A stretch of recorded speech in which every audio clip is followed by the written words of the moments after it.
दफन 75। राजकीय medical centre ICU में अनिकेत एडमिट था और समय सुबह के 10:30 बजे थे। माहौल शांत पर दिलों में घबराहट जबत थी। अनिकेत की सांसें चल रही थीं पर नब्ज किसी सामान्य आदमी की तरह नहीं धड़क रही थी। डॉक्टर अनिरुद्ध माथे पर हाथ रखकर मॉनिटर की ओर बार बार देख रहे थे। ईसीजी की तरंगें असामान्य लेकिन स्थिर थीं, मानो शरीर पूरी तरह जीवित हो पर आत्मा किसी और जगह विचरण कर रही हो। अनिकेत का शरीर एकदम शांत था, न कोई ऐंठन, न कोई प्रतिक्रिया, बस एक निस्तब्ध चेतना की तरह लेटा हुआ। डॉक्टर अनिरुद्ध धीरे से दूसरे डॉक्टर से कहते हैं, ये कोई मेडिकल कोमा नहीं है, न ही ब्रेन डेथ की संभावना, लेकिन इसका मस्तिष्क पूरी तरह सामान्य नींद की तरंगें नहीं दिखा रहा, ये कुछ और है।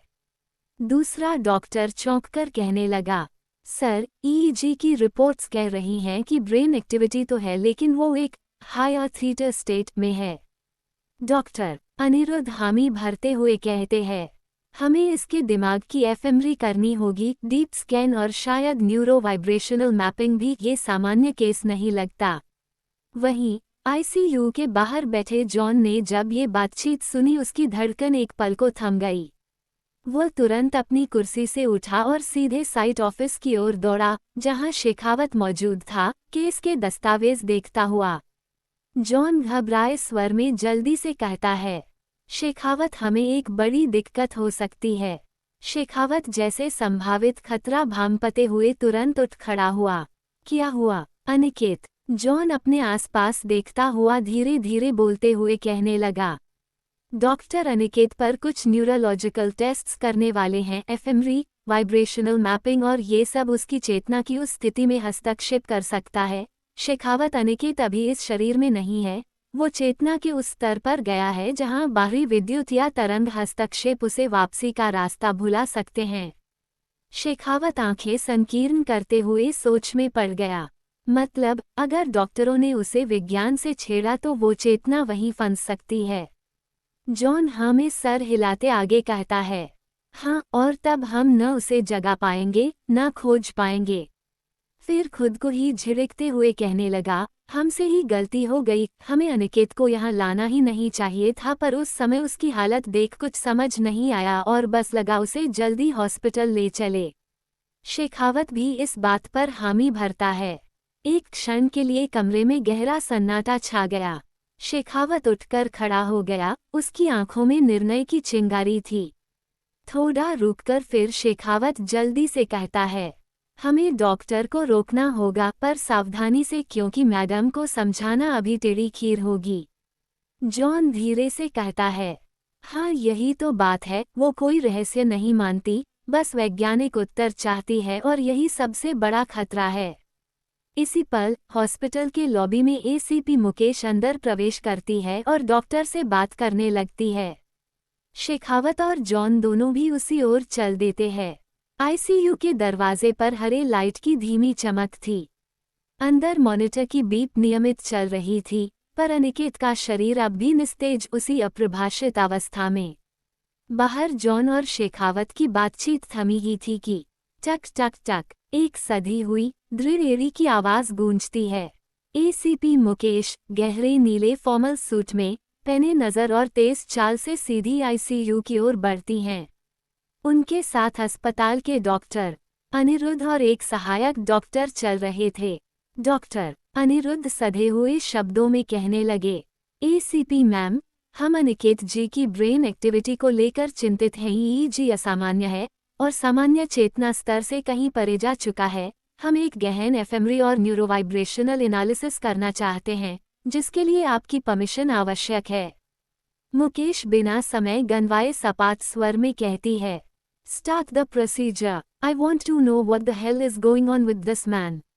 इसके बाद वह अनिकेत के कमरे की ओर देखती हुई कहने लगी, हर कोई जैसे इसी आदमी के पीछे पागल हुआ है, अब मैं खुद जानना चाहती हूँ इसका सच क्या है। मुकेश की बात सुनते जॉन और शेखावत जैसे आंखों से एक दूसरे को संकेत करते हैं और जॉन लॉबी से बाहर निकलने लगता है तो शेखावत मुकेश के पास चल देता है। हॉस्पिटल कॉरिडोर के बाहर एक कोना जहां जॉन मोबाइल पर बात कर रहा था। इस समय दीवार की घड़ी में दोपहर के 12 बजे थे। दोपहर के नीरव समय में अस्पताल की सफेदी और सन्नाटा दोनों भारी लग रहे थे। जॉन अपनी जैकेट की जेब में एक हाथ रखे हुए मोबाइल कान से लगाए शांत खड़ा था, पर उसकी आंखों में बेचैनी थी। उसे पता था पलक से अब कुछ भी छिपाना संभव नहीं। दूसरी तरफ से कुछ क्षण की चुप्पी के बाद एक आवाज आई। वह धीमी थी, लेकिन भीतर से कांपती हुई। पलक धीमे स्वर में कह रही थी, जॉन मत छिपाओ मुझसे, मुझे सब महसूस हो रहा है। जॉन निशब्द हुआ, पलक की बात सुन रहा था। वह कह रही थी, तुम जो भी कहो, जो भी छिपाने की कोशिश करो, मैं जानती हूँ। जब से उन्होंने आंखें बंद की हैं मेरा मन बेचैन है, नींद नहीं आती, दिल धड़कता है, जैसे कोई बिन बोले पुकार रहा हो। अनिकेत जी को तकलीफ हो रही है ना? जॉन कुछ पल चुप रहा। उसकी नज़र आईसीयू की खिड़की से झांकते अनिकेत पर पड़ी, जो अब भी अचेत था। उसने गहरी सांस लेते जॉन ने धीरे से कहा, हाँ पलक, तकलीफ हो रही है, पर वो तकलीफ शारीरिक नहीं, आत्मिक है। वो इस समय एक और यात्रा पर हैं, चेतना की, आत्मा की। हम में से कोई नहीं जानता वो कहाँ है, लेकिन पलक की आवाज में एक कपकपी थी। लेकिन क्या, जॉन? लेकिन अनिकेत ने ये सब जानबूझकर किया है। वो जानता था ये एक जोखिम है, ये सब जानते हुए कि उसका शरीर यहाँ रह जाएगा और आत्मा कहीं बहुत दूर जाएगी। अब हमारे लिए बस एक ही काम बचा है, उसके शरीर की रक्षा करना, ताकि उनकी आत्मा लौटे तो उसे जगह मिले। पलक की आंखों से आंसू बहने लगे थे, पर उसकी आवाज अब स्पष्ट और दृढ़ थी। तुमने कहा कि अनिकेत जी का शरीर खतरे में नहीं आना चाहिए, लेकिन सरकारी अस्पताल की व्यवस्था तुम जानते हो जॉन, वहाँ न सावधानी है न सुविधाएं। मैं अभी फोन कर रही हूँ। जॉन चौंकते हुए बोल उठा, किसको? क्या करने वाली हो तुम?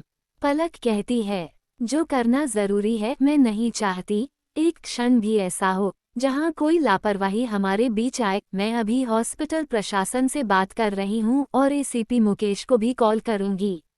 कुछ ही मिनटों बाद एसीपी मुकेश को सिपाही उसका फोन देकर चला जाता है। दूसरी ओर पलक की बेहद सधी हुई लेकिन प्रभावशाली आवाज थी। बिना ज्यादा औपचारिकता के वह अपनी बात कहने को तत्पर थी। पलक स्पष्ट लहजे में कहती है, एसीपी मुकेश, मैं पलक बोल रही हूँ, प्रोफेसर अनिकेत की पत्नी। मैं आग्रह नहीं कर रही, मैं ये सुनिश्चित कर रही हूँ कि प्रोफेसर को तुरंत निजी सुपर स्पेशलिटी अस्पताल में शिफ्ट किया जाए। उनकी पूरी देखरेख एक अलग टीम द्वारा होगी, जिसमें सरकारी नियंत्रण नहीं, केवल जीवन की सुरक्षा प्रमुख होगी। मुकेश को ये लहजा थोड़ा अटपटा लगा। वह थोड़ी रुककर कहती है, आप आदेश दे रही हैं? पलक की आवाज में अभी भी वही दृढ़ता थी। नहीं मैडम, मैं सिर्फ वही कर रही हूँ जो एक जीवनसाथी को करना चाहिए। और हाँ, मैं आपको सुनिश्चित करती हूँ कि इससे आपके केस पर कोई असर नहीं पड़ेगा।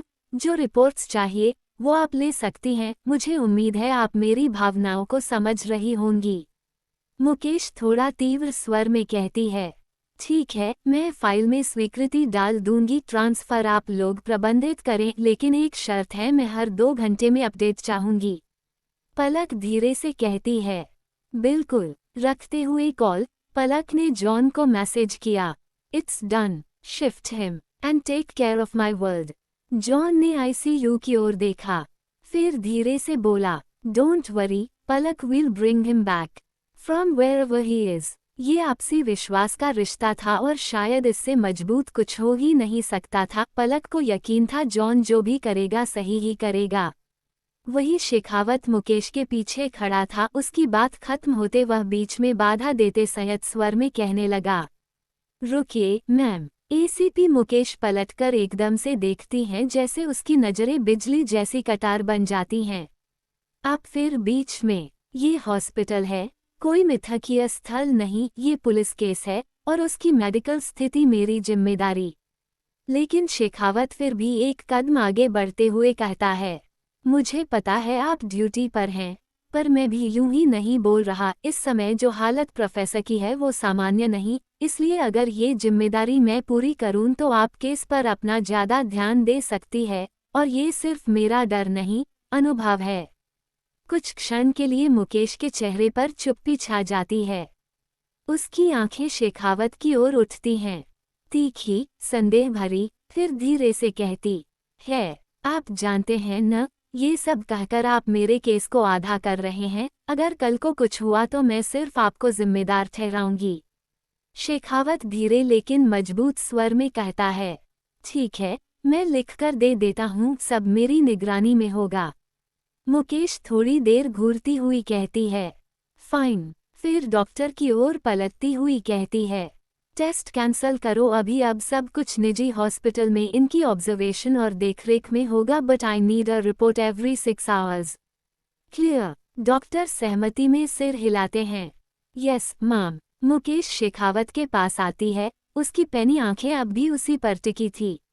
ध्यान रखिएगा मेरी बात, मैं अपनी बात बार बार रिपीट नहीं करती। शेखावत बस मौन हाँ में सर हिला देता है। एसीपी मुकेश बिना और कुछ बोले आईसीयू से बाहर निकल जाती हैं, पर जाते जाते एक अंतिम नज़र अनिकेत के कमरे पर जरूर डालती हैं, कुछ असहज कुछ अज्ञात। उसे जाता हुआ देख शेखावत एक लंबी सांस छोड़ता है। एक तरफ अनिकेत चेतन जगत में, वही इस दुनिया में परेशान उसका परिवार और दोस्त। क्या होने को है आगे? क्या जॉन ने कुछ और सोच रखा है? कहानी आगे जारी रहेगी। कहानी पसंद आने पर लाइक करें, सब्सक्राइब करें और अपने मित्रों से साझा करना न भूलें। धन्यवाद।